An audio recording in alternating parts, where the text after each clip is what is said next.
Eu sou Alexandre Queiroz de Oliveira, conselheiro do CRC-MG.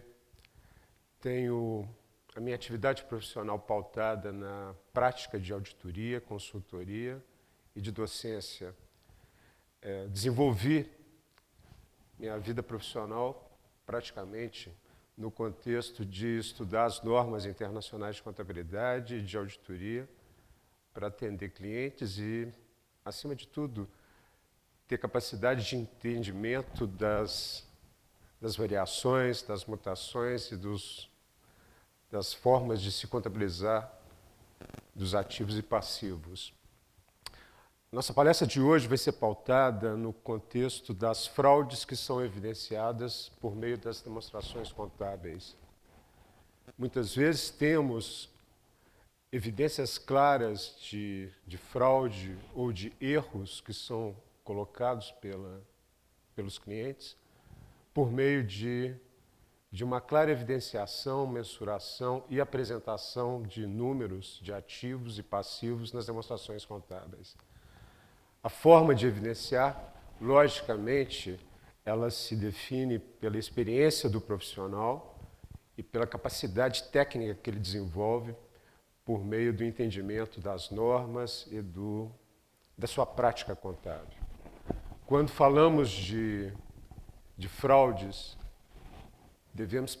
acima de tudo, ter a clara evidência de que a fraude precisa ser distinguida daquilo que se caracteriza como erro. E esse é talvez um dos pontos mais sensíveis que temos de identificar no contexto da identificação das fraudes. Geralmente, os erros que ocorrem são provocados pela negligência técnica do profissional, que não tem o conhecimento necessário para registro, análise e mensuração de ativos e passivos. O erro também ele é provocado pela imperícia, pela falta de atenção, pela incapacidade do profissional de se manter atento às práticas e aos fatos contábeis que são necessários. A imprudência também é uma característica do erro que se coloca, acima de tudo, num contexto em que os profissionais determinam a sua decisão de forma muito rápida, sem ter a análise e o conjunto de informações completo para a tomada correta de decisão. E, por fim, há aquilo que a gente caracteriza como dissídia, que é a preguiça, a indolência, que são provocados por uma situação emocional, por uma situação de saúde do profissional que se coloca numa condição inadequada para fazer o seu trabalho naquele dado momento. Quando a gente contextualiza o erro e quando nós temos a caracterização do erro como fato, fica mais fácil identificar o processo e a evidenciação se o fato é uma fraude ou se é um erro, né? Quando temos o contexto da fraude, sempre precisamos atender e, acima de tudo, ter o discernimento de considerar que a fraude é um ato doloso, é um ato praticado com um formato intencional por parte daquela pessoa e determina, acima de tudo, uma finalidade que é uma finalidade de buscar recursos, de buscar proveito, vantagens em relação aos fatos normais que acontecem dentro das empresas e que têm uma sequência lógica de acontecimento. Determinar principalmente a fraude é alguma coisa muito complexa ainda para contadores, para auditores e para consultores. A fraude, geralmente, ela é determinada por situações em que temos, na outra parte, ou do outro lado da mesa, pessoas muito inteligentes, com a capacidade de raciocínio e de conhecimento dos controles, dos fluxos, que determina uma vantagem muito grande em relação àqueles que não têm o fluxo e o entendimento do processo como um todo. Quando nós colocamos o processo de fraude em julgamento, né, muitas vezes temos de diferenciar o conceito que existe hoje na prática contábil e fiscal, que é o conceito da elisão fiscal e o conceito da evasão fiscal. A evasão fiscal efetivamente é um crime, ele é determinado, acima de tudo, por práticas indevidas que tem como foco principal não pagamento de impostos dentro do seu valor adequado e do seu recolhimento obrigatório. Quando discutimos e abordamos o conceito da elisão fiscal, mencionamos de forma efetiva a característica de aproveitamento desse conceito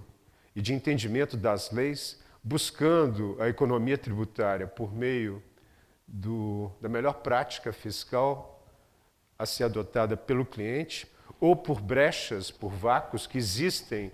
dentro da estrutura legal que determinam a possibilidade de uma economia fiscal.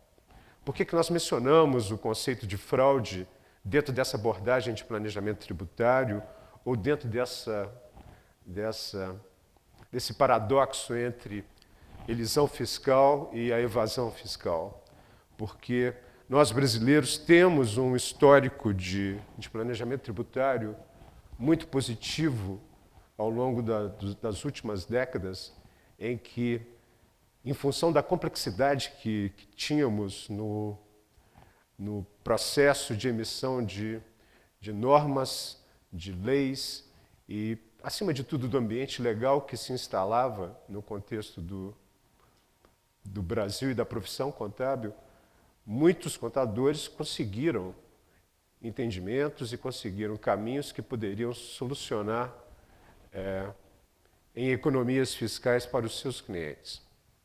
O que determina hoje essa preocupação de dimensionar os planejamentos tributários como um processo que pode acarretar a caracterização de fraudes? É que, acima de tudo, a essência sobre a forma, que é um atributo hoje colocado como fundamental para o entendimento da prática contábil, ele determina, por parte daqueles que fazem o planejamento tributário, uma necessidade grande de entendimento e de preocupação em relação ao risco que podem colocar os seus clientes na elaboração de projetos, de estruturas, de desenhos tributários que têm como foco essencial o não pagamento de impostos. Aqui, a nossa preocupação, ela reside, acima de tudo, na prevalência da forma em detrimento da essência, em que os desenhos, as estruturas são montadas com único e exclusivo potencial de recolhimento menor dos impostos. A Receita Federal, as autoridades fiscais hoje determinam que a essência econômica deve prevalecer em relação aos planejamentos tributários que são desenvolvidos. Fazer um planejamento tributário onde que a forma deve prevalecer em relação à essência é um risco muito grande para clientes que se posicionam de uma forma, talvez, sem o devido conhecimento e que são muitas vezes autuados, que são muitas vezes colocados numa exposição de multas e juros em relação aos ganhos econômicos e tributários que são oferecidos por desenhos que focam o contexto do fato jurídico como essência maior em detrimento do contexto econômico. Isso hoje é considerado uma das fraudes mais complexas, porque, de forma efetiva, a Receita Federal tem modificado o seu contexto e a sua interpretação nessas estruturas de planejamento tributário que estão sendo desenvolvidas no mercado. Quando falamos de fraude e temos de diferenciar vários modelos, vários tipos de fraudes, e pela minha experiência profissional, eu tive muita dificuldade de evidenciar fraudes simétricas iguais em determinados clientes, elas apresentam características muito próprias em relação ao negócio do cliente, em relação ao mercado que o cliente está se colocando. Geralmente, de forma mais objetiva e mais prática, as fraudes acontecem e são iniciadas por eventos ocasionais, por pequenos enganos, em que pessoas, em que o profissional, ele consegue identificar a falha de controle, a falha de sistemas e consegue visualizar que o pequeno erro ele não foi detectado pelo processo de controles da empresa. E a partir desse momento, se existe um desvio que possa ser caracterizado como um desvio mental, um desvio moral desse profissional, ele consegue, por meio de observação e de interpretação das operações, ele consegue, de forma assídua, continuar processos de fraude em volumes diários, em volumes tempestivos maiores e que comprova o início da fraude e a sua continuidade. A experiência mostra que muitas fraudes acontecem a um período longo de tempo em função de imaterialidade dos valores, em função de processos que não são totalmente identificados em função de segregação de funções, em relação a controles existentes. E isso determina um início, uma falha muito grande por parte das empresas em não fazer testes e, acima de tudo, em não revisar os seus processos de controles. Quando falamos de fraudes, precisamos ter alguma dimensão acerca das características que essas fraudes podem evidenciar para o nosso contexto de análise. A primeira delas é que, geralmente, as fraudes elas são formadas dentro de uma organização de ideias e dentro de uma sequência lógica de ações, com participação efetiva de pessoas, na sua forma mais geral, ou até mesmo na forma efetiva de uma única pessoa. Nós já tivemos casos, tivemos exemplos em que fraudes foram feitas por várias pessoas, por grupos conluios, por assim dizer, e já tivemos também exemplos de fraudes que foram evidenciadas por apenas um profissional. Uma das situações que é muito comum na característica e na consequência que colocamos para a ocorrência desses eventos é exatamente a capacidade de acumulação de funções que determinado tipo de profissional pode estar exposto e pode atender naquela situação. A acumulação de funções determina, acima de tudo, em que processos como pagamento, contabilização, recebimento, são feitos de forma exclusiva por uma única pessoa. Quando nós temos a prática de segregação de funções, em que os processos, as atividades, passam a ser segregados de forma mais efetiva, a capacidade da ocorrência da fraude ela se torna menor e nós temos uma condição mais adequada, principalmente para buscar uma condição de isenção maior dos processos e atividades que são desenvolvidos pelas pessoas. Uma outra situação que precisamos atender e que é muito importante na característica de fraudes que ocorrem é exatamente a atribuição de poder daquelas pessoas que fazem a fraude. Pessoas que têm uma governança maior, um aspecto de liderança ou uma exposição de tomada de decisão mais efetiva são pessoas que têm mais facilidades de caracterizar eventos de fraude e uma possibilidade maior de esconder essas atividades. Pessoas desse nível, que geralmente são pessoas mais inteligentes, que buscam maior conhecimento, que são galgadas com promoções, com um nível de tomada de decisão mais efetivo, são pessoas que estão mais suscetíveis a processos de fraude caso haja desvio de conduta ética e moral na sua forma de trabalhar. Uma outra situação também que nós precisamos entender é que a característica de uma fraude, ela emancipa uma ideia, uma prática de uma doença mental que possa existir por parte daqueles que realizam, pessoas que são altamente gananciosas, que têm desvios efetivos de conduta ética, ou podemos ter também uma situação de pessoas que têm desespero econômico em razão de sacrifícios que foram feitos na aquisição de ativos e que, infelizmente, a condição profissional, a sua condição de saúde financeira não propicia a ele uma condição de pagamentos e ele, por desespero, por necessidade de manter seu status quo, faz práticas de ações lesivas contra as empresas e contra o patrimônio das suas atividades. Geralmente, quando falamos da pessoa, quando determinamos o viés que pode ser caracterizado pela conduta inadequada ou pela ausência de condição financeira para galgar seus compromissos, nós precisamos entender que, dentro da literatura de fraude, existe uma grande e vasta extensão de estudos em que o caráter das pessoas que são responsáveis por esses eventos, muitas vezes são pessoas com um nível de desprendimento muito forte, com um nível de articulação, uma capacidade verbal que impressiona e uma acelerada forma de pensamento acerca de fluxos, acerca de operações e de entendimento completo das operações que dominam. São pessoas que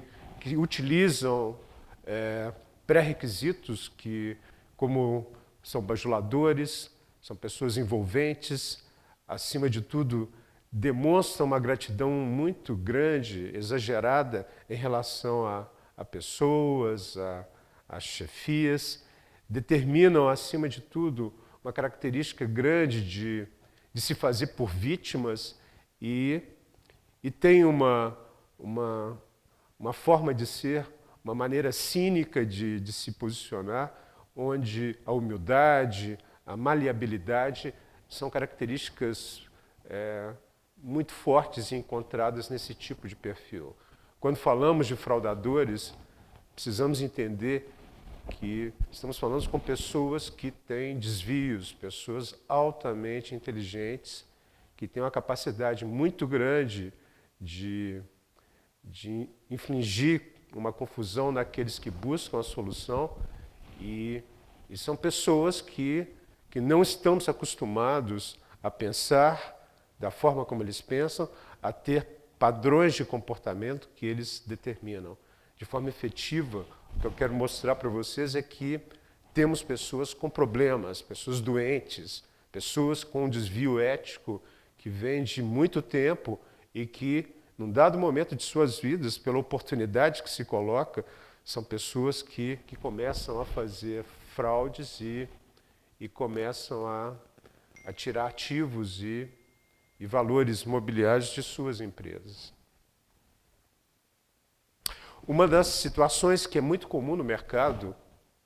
que é muito pouco entendido e que praticamente é uma cultura do mercado brasileiro, é a presença daquilo que a gente chama de caixa 2. Eu reputo o caixa 2 como um sacrifício para aqueles que escolhem essa ideia, essa decisão de fazer essas práticas com o intuito de não pagar impostos, com o intuito de fazer os seus interesses pessoais prevalecerem sobre os interesses da empresa ou sobre os interesses da sociedade. O Caixa 2 dá muito trabalho. O Caixa 2 ele necessita, acima de tudo, de uma contabilidade à parte, de controles internos que sejam mais mais bem conduzidos, exige, acima de tudo, a necessidade de uma conta corrente, que seja uma conta corrente de pessoa física, uma conta corrente de uma pessoa jurídica diferente,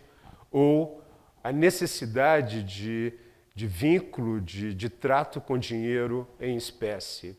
O Caixa 2 ele propicia, acima de tudo, a necessidade de segregação de vendas que são emitidas sem nota fiscal e compras que estão imbuídas no seu contexto de matéria-prima, que também não tem nota fiscal. A segregação entre a contabilidade oficial e a contabilidade não oficial, ela é fundamental no contexto do sucesso desse que frauda, desse que não tem como foco o recolhimento dos impostos para o governo. Quando mencionamos, acima de tudo, a situação de elaboração de um Caixa 2, determinamos uma condição clara de que algumas pessoas vão ter acessos, vão ter o conhecimento dessa prática. E hoje, acima de tudo, pelo desenvolvimento da sociedade, pelo desenvolvimento que temos hoje do padrão ético de brasileiros que estão sendo expostos a situações éticas diárias no seu dia a dia, na sua vida cotidiana, é muito comum você ter empregados, você ter funcionários que não aceitam, que não admitem esse tipo de prática dentro das empresas que trabalham. E é muito comum que haja delação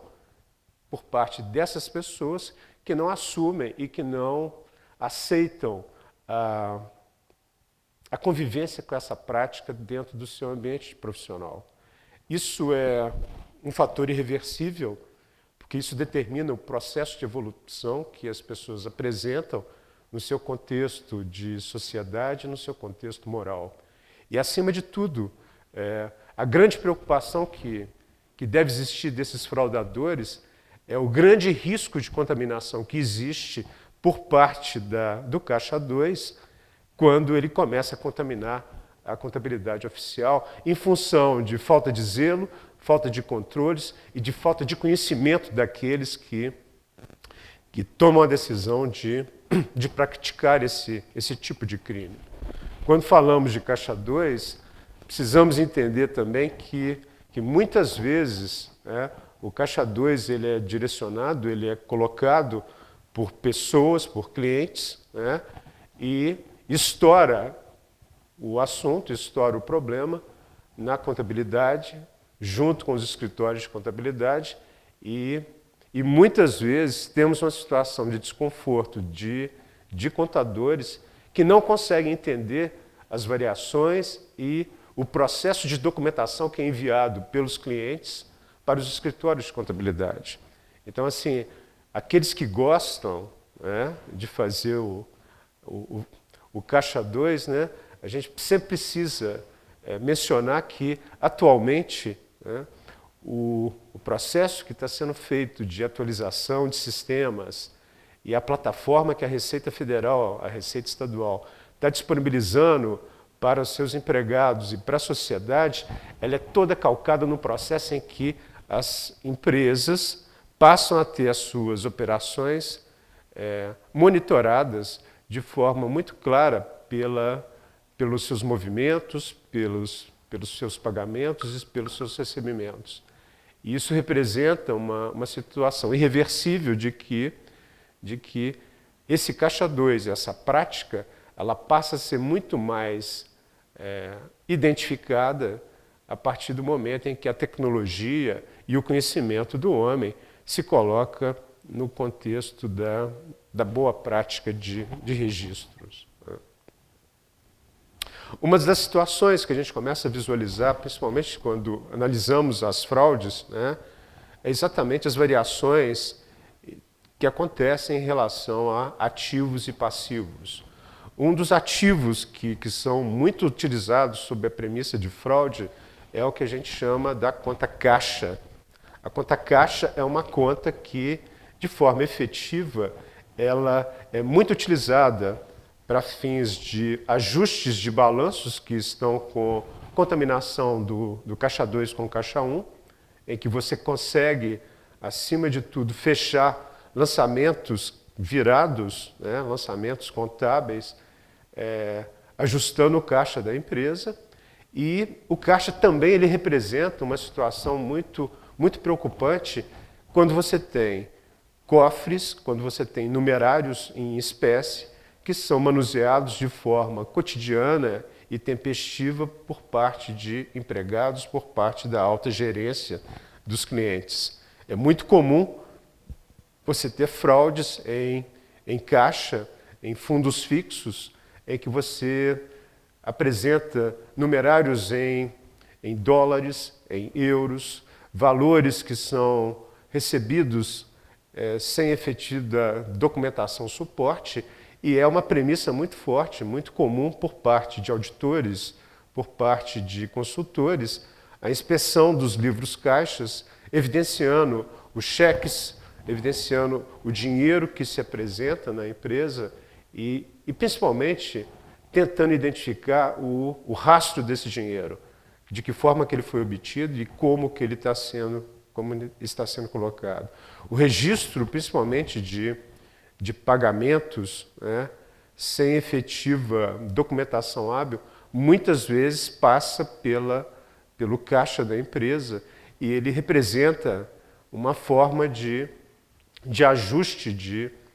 de lançamentos e de fechamento do balanço, em que você tem um caixa que não representa a realidade da empresa. Um outro ativo, que é um ativo muito utilizado para fins de fraude, é o ativo de estoques, né? Os estoques são, invariavelmente, um dos grandes ativos das empresas. Em empresas industriais, eles representam a caracterização daquilo que é produzido, que é o produto final do sacrifício de ativos que são feitos, da apropriação de passivos, que se coaduna com o contexto daquilo que a gente chama de custo de produção e que se caracteriza como custo de produtos vendidos quando da sua venda. Compras fantasmas, né? Compras que, acima de tudo, são fundamentadas por apenas uma documentação hábil, sem o efetivo registro de entrada de ativos, né, numerários, né, quantidades, são fraudes comuns em empresas. E muitas vezes nós temos problemas de identificação apenas por meio do inventário físico que é feito pela empresa, geralmente no final do ano, ou por meio de práticas de revisão analítica em que você consegue identificar o preço médio de compras e compará-lo com o preço médio dos estoques que estão sendo colocados pela empresa. Esse tipo de revisão analítica em que você tem um comparativo do custo médio que tem a empresa e do custo de compras, das últimas compras, é um processo de análise que precisa ser feito e que pode evidenciar de forma clara o desvio, acima de tudo, de quantidades físicas que não estão sendo registradas de forma adequada. Uma outra situação que temos é os estoques obsoletos, que geralmente as empresas apresentam, são estoques de baixa movimentação e que não são oferecidos no contexto da sua realização correta. Não são feitas provisões para perdas. Empresas apresentam argumentos de que esses estoques podem ser utilizados ainda. E uma das práticas de evidenciação que existe por meio de auditoria ou de consultoria é você ter, por meio físico, a identificação de estoques e a sua condição de estado físico que se apresenta. É muito comum você ter, dentro dos almoxarifados, dentro dos parques de estoques que são colocados pelas indústrias, você ter evidência clara de que aquele estoque ele tem problemas de obsolescência em função do seu estado atual que se apresenta ou do processo que ele se encontra naquele momento. É muito comum você ter estoques escondidos, que são colocados de forma mais à parte, né, em locais e claramente você visualiza que aquilo vai ter uma dificuldade muito grande de ser utilizada no seu processo produtivo. A pergunta que se faz é sempre a mesma para clientes, para as pessoas que são responsáveis por esses estoques. Quanto tempo isso não é utilizado? Qual que é a possibilidade de utilização desse estoque dentro do processo atual, dentro do contexto operacional que a empresa se apresenta? E, de forma efetiva, podemos ter uma situação de perdas que não são reconhecidas em função de uma situação financeira, em função de uma condição que a empresa apresenta de querer gerar lucros, né? Uma outra situação que é muito comum e que determina um cuidado maior por parte de auditores é na realização dos inventários físicos, em que pessoas que trabalham com os estoques, pessoas que são responsáveis pelo controle, mensuração, registro e recebimento desses estoques, de forma efetiva não podem trabalhar no inventário físico como contadores, como aqueles que vão fazer a contagem dos estoques. O motivo é claro nesse sentido, né? Um dos sucessos que a gente determina para a realização de um inventário físico é a arrumação dos estoques e o processo de contagem que vai ser realizado. Que seja uma contagem, que sejam duas contagens, ou que tenhamos até a terceira contagem. Que seja feita a confrontação entre o físico e o contábil, que seja feita a confrontação do físico para o contábil. Mas o que nós precisamos atender é que essas pessoas, esses empregados, funcionários que trabalham no controle desses estoques, devem participar do processo de inventário apenas como consultores. Eles não podem ter responsabilidade na sua mensuração e na sua contagem física. Grandes fraudes identificadas em clientes são ocasionadas exatamente pela condição de colocar pessoas que são responsáveis por esses estoques como responsáveis pelo inventário. Arrumação de estoques e se existe alguém que tem feito fraudes de forma física nos ambientes dos seus clientes, né, se eles têm a oportunidade de descaracterizar a fraude, descaracterizar o erro na sua arrumação de estoques, é alguma coisa que eles não relutam e que vão sempre provocar esse tipo de ação.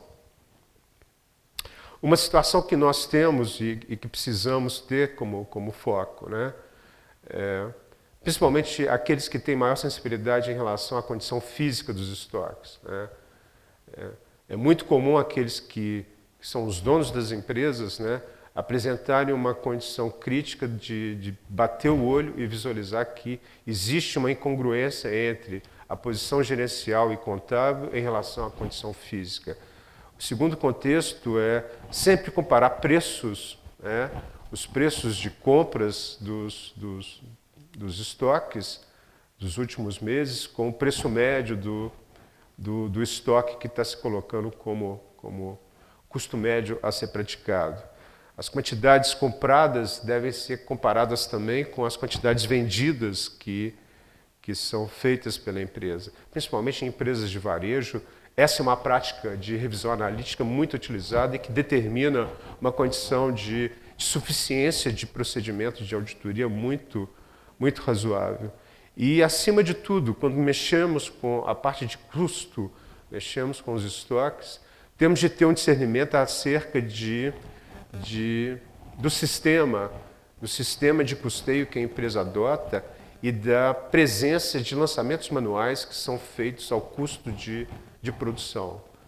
A identificação de lançamentos manuais, ela reside numa análise que precisa ser feita pelo motivo que está sendo feito esses lançamentos manuais e, acima de tudo, da tempestividade desses lançamentos em relação ao contexto da realidade. Ajustes ao custo que são ajustes retroativos, de forma efetiva, muitas vezes são caracterizados por erros de apropriação ou por conduta inadequada de departamentos de custeio que se colocam nesse sentido. Quando a gente fala de ativos, uma das contas que temos maior preocupação em relação a fraudes é exatamente a parte inerente a clientes, ou que a gente chama de contas a receber. O contas a receber hoje ele tá sendo abrangido no contexto de uma prática contábil que se configura pelo IFRS 15, no caso de grandes empresas, mas no caso de pequenas empresas, ainda se pratica o contexto das normas contábeis antigas, como o IAS 18 ou o IAS 11, que era relacionado a contratos. Né? Qual que é a dimensão que precisamos entender em relação às normas contábeis? Né? Muitas vezes, aqueles que têm grande entendimento no que tange ao IFRS, né? Nós tivemos situações, experiências, em que as normas adotadas pela empresa, elas eram incoerentes na aplicação das práticas contábeis. Muitas vezes, isso foi alguma coisa que eu identifiquei em várias situações, o pronunciamento contábil a ser adotado era o IAS 18, que existia naquela oportunidade, e o cliente utilizava o IAS 11 como prática contábil a ser determinada em função do POC, né, que é o conceito de percentual de conclusão da obra. Então, essa confusão de normas contábeis, essa adoção inadequada de prática contábil, também se configura em fraude, principalmente porque ela pode ter uma caracterização de recolhimento de receita a menor, ou pode ter a necessidade de reconhecimento de receita maior em função de características que a empresa apresenta naquela oportunidade e que residem nesse tipo de dimensão. O que chama atenção nesse ponto? Essa é uma fraude muito mais complexa, porque ela exige por parte do contador, por parte daquele que é o fraudador, um conhecimento muito forte de norma contábil de receitas, que é hoje uma das grandes complexidades do mundo contábil que se posiciona em relação à nossa prática. Uma outra situação que é comum, que é pautada como uma possível fraude, é exatamente a uniformização que temos no reconhecimento da receita de empresas que têm a sua metodologia de reconhecimento FOB ou CIF. Né? É muito comum a gente ter essa prática em determinadas empresas, em que o reconhecimento, muitas vezes, para angariar uma prática mais fácil, eles são colocados de forma única e se reconhece a receita de várias operações de forma ou pelo modelo CIF, quando se entrega o produto, ou pelo modelo FOB, quando a transferência dos riscos é colocada para o comprador. Esse tipo de característica de fraude, geralmente ele é feito para emancipar uma situação de ausência de controles para registro adequado dessas receitas no momento correto. Uma outra situação que temos e que precisa ser objeto de procedimentos de evento subsequente são vendas que são registradas no final do ano e são vendas que são devolvidas com grande incidência nos meses subsequentes de janeiro, nos meses subsequentes de fevereiro. Alguns tipos de negócio, alguns modelos de negócio, essa prática ela ocorre, ela acontece, principalmente porque evidencia uma condição financeira de mercado maior pelo reconhecimento antecipado de receitas e depois você tem a devolução desses produtos nos meses subsequentes, descaracterizando o princípio básico do reconhecimento da receita, né? E, por fim, o que chama muita atenção no contexto do contas a receber é você identificar, por meio do balancete de verificação, por meio do balancete analítico da conta de clientes, a existência daquilo que a gente caracteriza como saldos virados, ou, por assim dizer, pela existência de saldos credores em contas de ativo de clientes. Quando temos a evidência de saldos credores em contas de clientes, nós precisamos ter um cuidado muito grande, porque a essência do ativo é uma essência devedora, é uma essência de débitos. Quando temos a identificação de créditos de forma muito forte em saldos de clientes, nós precisamos sempre ter a crítica e a prática de imaginar que, possivelmente, você tem uma situação em que o dinheiro foi recebido, você tem o débito em conta de bancos, o recebimento como recebido, e a contrapartida do crédito é feita em relação a clientes. O que isso nos capacita a pensar? A possibilidade da não emissão das notas fiscais, dos registros oficiais, em que você teria o débito de clientes e o reconhecimento da receita. Quando você evidencia saldos credores em contas de clientes, o prenúncio de caixa 2 é um prenúncio efetivo, porque teremos uma situação de pendências na reconciliação bancária em que o saldo do banco ele vai ter dificuldades de fechar com os saldos contábeis da empresa. Uma outra situação de fraudes que são muito identificados em relação a outros ativos. Nós temos, por exemplo, situações que são identificáveis por meio de revisões analíticas e que se coadunam no contexto, por exemplo, de impostos a recuperar. Quando você começa a identificar que existem saldos de impostos a recuperar que não são movimentados, que são tempestivamente comparados e sem movimento de um ano para o outro, o que nos leva a crer e o que devemos pensar é que o conceito de ativo ele precisa ser respeitado nesse sentido. Você não pode ter um ativo que não gere fluxos futuros para a empresa. Impostos a recuperar que estão sem movimento, geralmente são provocados por uma situação de incompatibilidade de recuperação de créditos fiscais, em que você está tendo problemas efetivos de vendas em relação às suas compras, ou você pode ter situações em que a regulamentação de impostos, né, ela afeta a realização desses impostos a recuperar. Por exemplo, eventos de regulamentação de importação, por exemplo, de exportação que possa acontecer. Uma outra situação que temos em relação a ativos são impostos diferidos que são fundamentados em dados prospectivos. Aqui, de forma efetiva, eu estou falando de prejuízo fiscal que está sendo contabilizado e que não é sustentado sob premissas que determinam as normas contábeis, como lucratividade tributária futura ou histórico de rentabilidade por parte das empresas. A elaboração de fluxos que determinam a lucratividade tributária que vai ser obtida pela empresa, muitas vezes são estudos, são fluxos que não representam a realidade e que são feitos de forma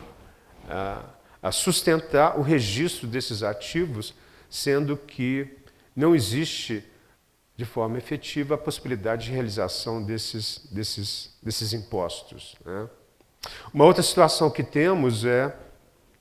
uma situação em que ativos que são contabilizados no imobilizado, no intangível ou na condição de investimentos não são criticados, não são evidenciados com a necessária preocupação por parte de pessoas em que apresentam evidências claras de impairment, sejam evidências externas ou sejam evidências internas que a empresa apresenta e que dão uma conotação, dão uma caracterização de que aqueles ativos não vão poder ser realizados na sua totalidade. Quando falamos de impairment, falamos sobre a necessidade de fazer uma provisão para perda de ativos que se colocam nesse contexto. E muitas vezes, em função de condições econômicas, de situações como vivemos hoje, a nossa condição atual, ativos que antes eram rentáveis, ativos que antes eram recuperáveis, são necessários de se fazer testes de impairment para verificar a capacidade de realização e talvez a necessidade de reconhecimento de perdas. Esse é um momento em que precisamos ter esse tipo de crítica, porque os eventos que são eventos externos, eles determinam uma condição de recessão econômica e uma condição não muito atualizada das condições que existiam antes, que sustentavam esses ativos no contexto de sua mensuração adequada nas demonstrações contábeis. Uma situação que temos é também de crítica em relação à amortização, à depreciação de ativos, ao não registro, ao não reconhecimento de valor residual, deturpando e principalmente levando ao resultado uma carga de despesas, uma carga de custo de depreciação e de amortização que muitas vezes se coloca indevido ou sobreavaliado no seu contexto de apropriação. O valor residual ainda é uma dimensão muito complexa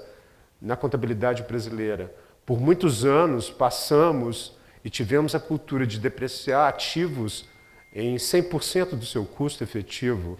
E hoje, pela praticidade, pela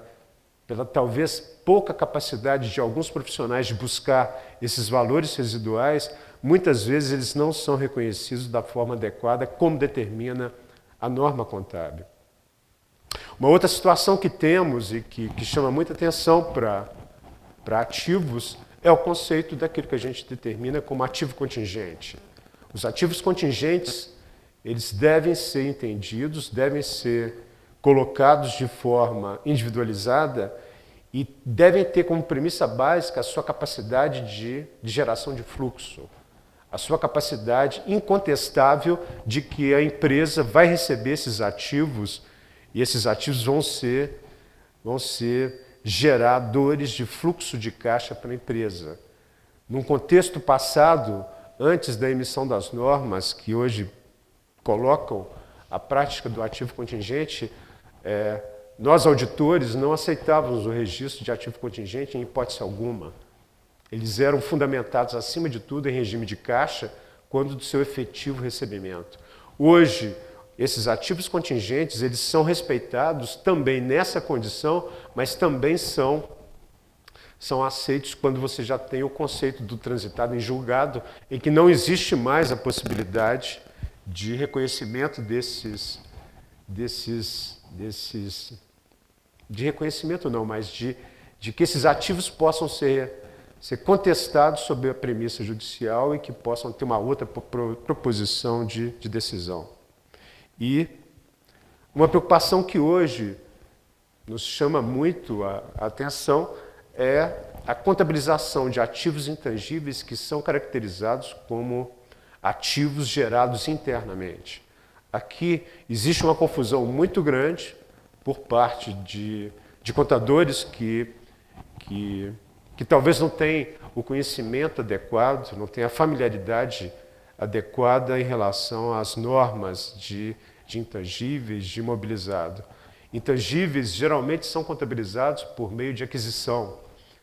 Intangíveis internos, que são criados como marcas, que são, acima de tudo, pautados pelo desenvolvimento do produto, pela boa qualidade dos seus produtos, pelo gasto tempestivo de marketing, de despesas de propaganda durante muito tempo e que angaria uma condição de marca a valor econômico que é satisfatório, que é relevante. Algumas empresas utilizam a prática de valuation e fazem um registro contábil dessas marcas num pressuposto de melhorar a sua estrutura patrimonial, aumentando seus ativos e registrando uma mais-valia espontânea no seu resultado, no seu patrimônio. Existem dois pontos que devem ser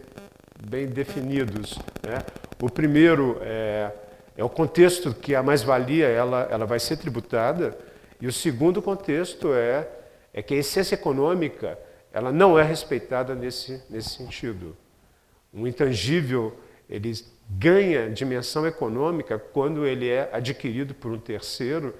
e você tem o ganho de capital desse intangível que você teve durante anos e que não é registrado e que geralmente se caracteriza como um intangível econômico que fica à margem dos registros contábeis nas demonstrações contábeis. Falar um pouco sobre passivo, né? Os passivos eles são também objeto de grande prática de fraude. Geralmente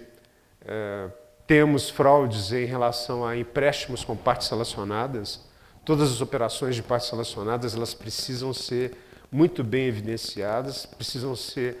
estudadas e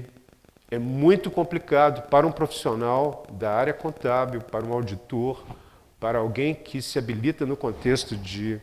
falar sobre essas partes relacionadas, de colocar o contexto de mercado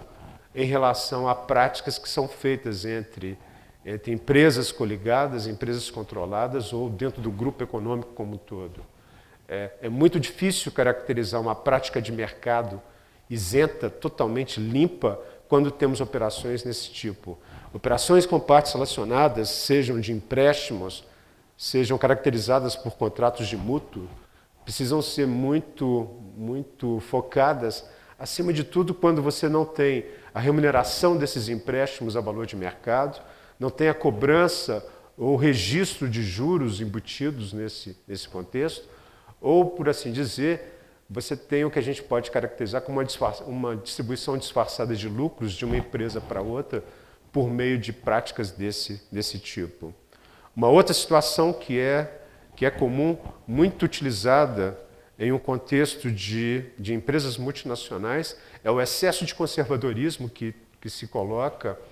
na composição, na mensuração de provisões, em que muitas vezes a prática contábil ela não é atendida na sua uniformidade como um todo, diante de uma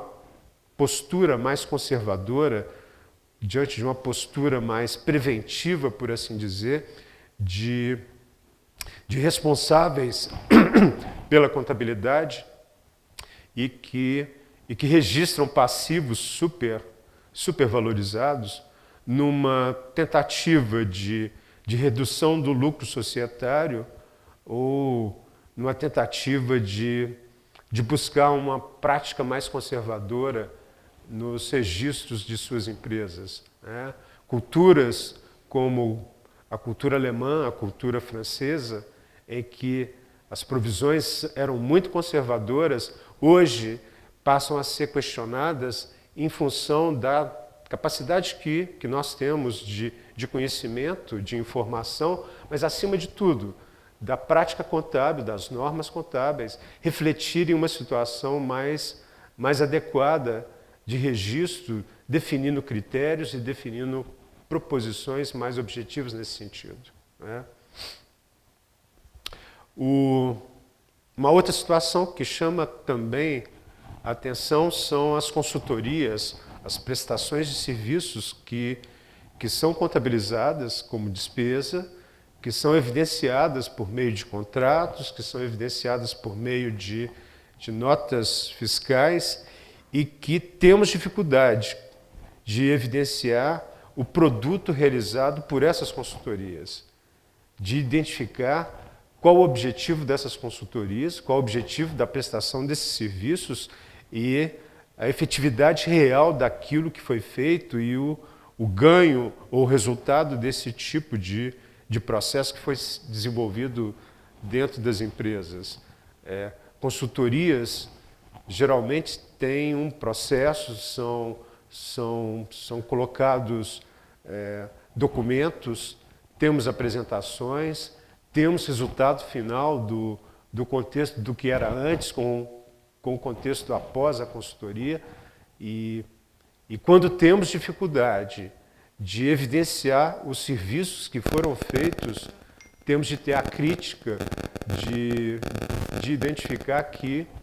pode ser uma fraude que está sendo realizada naquele momento. Uma situação muito, muito complicada também e que já foi objeto de uma situação cotidiana em algumas empresas brasileiras é o registro de folha de pagamento, um registro inadequado, com a ausência de funcionários, ou por assim dizer, por contabilização de funcionários fantasmas, contabilização de salários que são totalmente fora da realidade. Eu já tive uma experiência em que todos os salários dos empregados de uma empresa, eles eram salários iguais, eram salários que a gente chama de salário mínimo, né? E a gente identificou que muitas vezes esses salários eles são divididos em duas folhas de pagamento, uma folha de pagamento oficial e uma folha de pagamento não oficial, em que se recolhe o valor mínimo de encargos sociais e de tributos e a parte não oficializada, você tem uma situação em que você não tem o recolhimento desses impostos e você tem uma parcela complementar do salário daqueles empregados. Essa é uma situação que muitas vezes é utilizada por empresários que teimam em não recolher seus impostos e que têm uma prática mais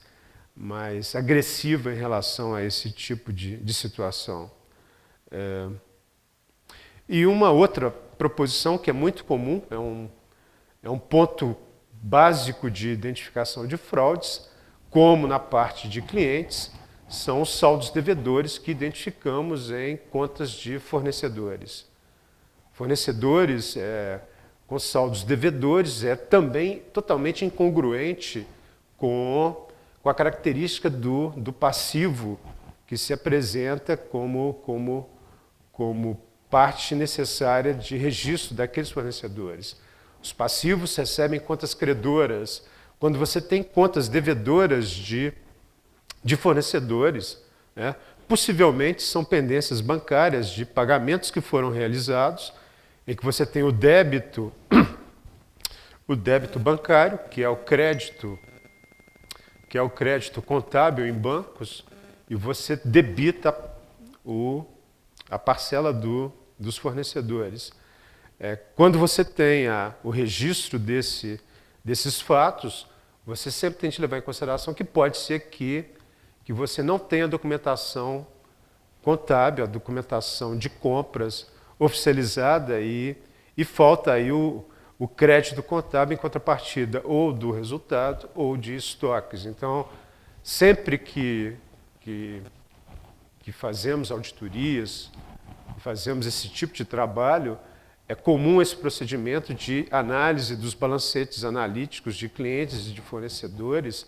bem como a análise das pendências bancárias e dos processos de reconciliação que são feitos. É muito comum você ter uma situação em que a contabilidade criativa ela se coloca em que créditos de clientes e débitos de fornecedores eles são ajustados um contra o outro e cria-se até uma diferença em contas que são escondidas, né, nos balanços, nos balancetes, para que o balanço possa fechar. Então, são prenúncios de caixa 2, são prenúncios de fraude, não quer dizer que sejam, tá? Mas que devem ser atentos, que são procedimentos que devem ser feitos por aqueles que fazem auditoria, consultoria, coisas desse tipo. Falar um pouco sobre as fraudes de patrimônio, né? Fraudes que são mais complexas. O patrimônio líquido ele é regido por um ambiente legal. A lei societária ela tem primazia sobre o patrimônio líquido. O contexto da relação que existe dentro do patrimônio líquido, seja na elaboração de reservas, em aumentos de capital, isso tudo é determinado pelas normas, não pelas normas contábeis, mas pela lei societária. Então, nós, como contadores, a gente precisa entender que, muitas vezes, nós temos, quando mexemos com o patrimônio líquido das empresas, nós estamos trabalhando não com uma estrutura que é regida por normas contábeis, mas muito por leis. E isso determina uma condição muito grande de diferenciação que precisamos entender. A primeira delas, uma confusão que é muito clara em pessoas que fazem provisões, que fazem registros dentro do patrimônio como se fossem provisões e que são totalmente inadequadas. Aqui, de forma efetiva, temos de separar o que são reservas, que tem um conceito de um contexto de realização futuro, de eventos que são premeditados, que são identificados como possíveis, que vão acontecer no futuro, e de provisões que são fundamentadas num contexto de eventos passados que afetam o resultado. O que eu quero mencionar é que, muitas vezes, você tem executivos, você tem pessoas que fazem confusão entre reservas e provisões. A reserva não afeta o resultado. A reserva afeta o patrimônio líquido nos seus saldos de lucros acumulados. O contexto da provisão é um contexto que é regido por norma contábil e que tem como premissa o efeito em resultado com grande impacto no que dizemos de recolhimento de dividendos e no futuro de recolhimento de impostos, quando as provisões viram contas a pagar e elas passam a serem dedutíveis no contexto do lucro real. Uma outra situação que temos e isso já foi alguma prática que aconteceu dentro do patrimônio, é o aumento de capital que ocorre com notas promissórias, né? A lei societária ela determina que o capital ele pode ser constituído por bens tangíveis ou em espécie, né? As notas promissórias são eventos futuros, né? Não existe tangibilidade, não existe valor que a gente possa caracterizar como necessário para se caracterizar como capital social, né? A utilização de reservas e a prática de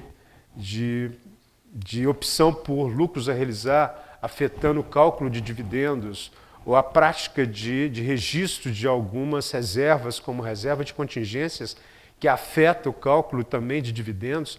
também precisa ser atentado como uma prática que precisa ser melhor entendida e de se vislumbrar a possibilidade de fraude contra acionistas minoritários, principalmente, que se colocam. E, por fim, a situação de retenção de lucros que se coloca para as empresas, em que essa retenção de lucros ela é fundamentada em orçamento de capital que se encontra totalmente fora da realidade, dentro de um contexto que não é verdade e que tem como foco único e exclusivo de sustentar uma retenção de lucros e de não distribuir esses lucros para os acionistas, para aqueles que investem, que criaram a empresa como um todo. Eu tive como objetivo fazer essa apresentação para chamar a atenção, talvez, de fatos, de contas que são, muitas vezes, abordadas de uma forma muito muito inocente, por assim dizer, e que nós, contadores, nós, auditores, temos de ter um certo ar crítico em relação à constituição desses ativos e passivos, porque muitas vezes eles evidenciam práticas inadequadas, eles evidenciam uma ação dolosa de gestores contra empresários, contra acionistas, e que se configura como crime, e que, se você, como contador, se você que tem um conhecimento contábil, se você tiver esse tipo de atenção e disposição, você pode conseguir identificar essas situações no contexto do seu trabalho. Eu agradeço a atenção e espero que eu possa ter ajudado alguns no discernimento e no conhecimento dessas práticas que se colocam como fraudulentas. Um abraço a todos.